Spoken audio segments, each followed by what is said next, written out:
अध्यक्ष जी, आज जो यह बैठक हुई थी, इस बैठक के बारे में क्या आप कहेंगे आप?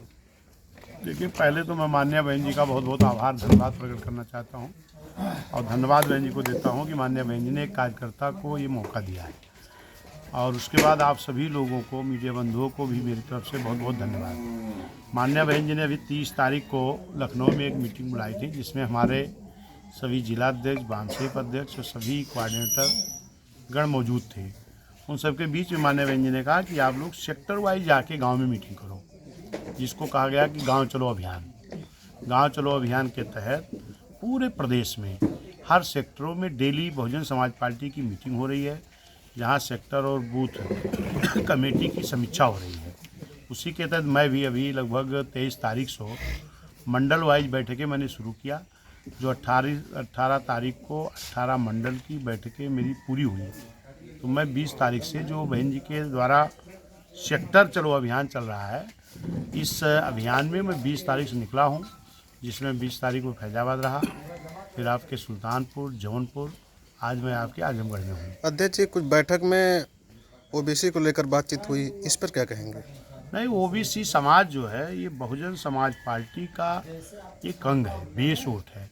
जिस तरीके हमारा SC ST है, इसी तरीके हमारा माइनॉरिटी, ओबीसी और न्याय पसंद ब्राह्मण, क्षत्रिय, वैश्य समाज के लोग भी BSP के एक बेस वोट हैं। लेकिन इधर चुनाव में कुछ गुमराह किया गया इनको।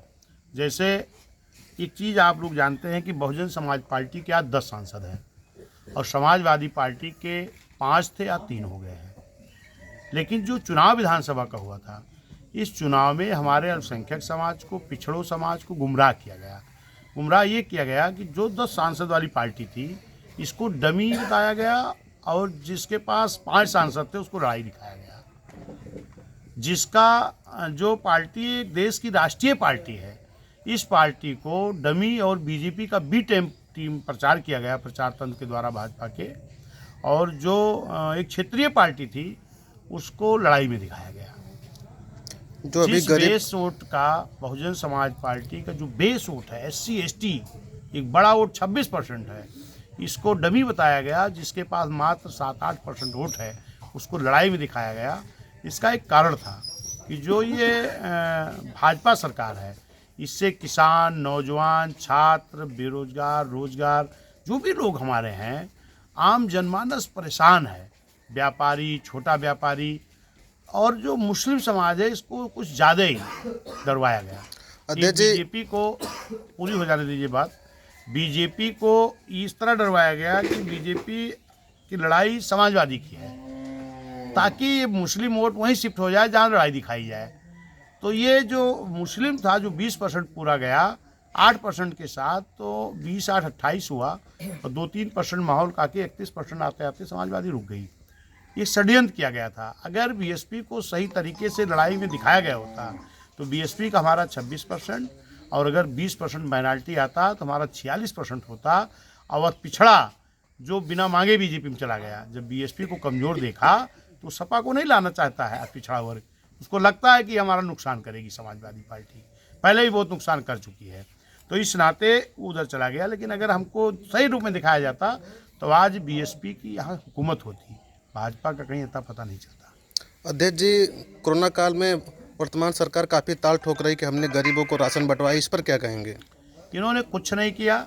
अगर ये सही रूप में व्यवस्था दिए होते तो तमाम लोग दिल्ली से, गाजियाबाद से आते आते लोग पैदल चल करके बीमार हो गए, तमाम लोग उसमें भी एक्सपायर कर गए, तमाम लोग नंगे पैर चलते चलते थक गए। अगर कुछ करते तो लोग काहे परेशान होते? कितनी दुर्दशा लोगों को हुई है, पैदल चले, किस तरह चले। इन्होंने कुछ नहीं किया, इनका तो नाटक है। कुछ वर्तमान सरकार तमाम योजनाओं पे काम कर रही है, उस पर क्या कहेंगे? कौन सी योजना इनकी चल रही है? इनकी तो कोई योजना हमको नहीं दिखाई पड़ती है। इनकी जितनी योजनाएं चल रही हैं बड़े पूंजीपतियों के लिए चल रही हैं।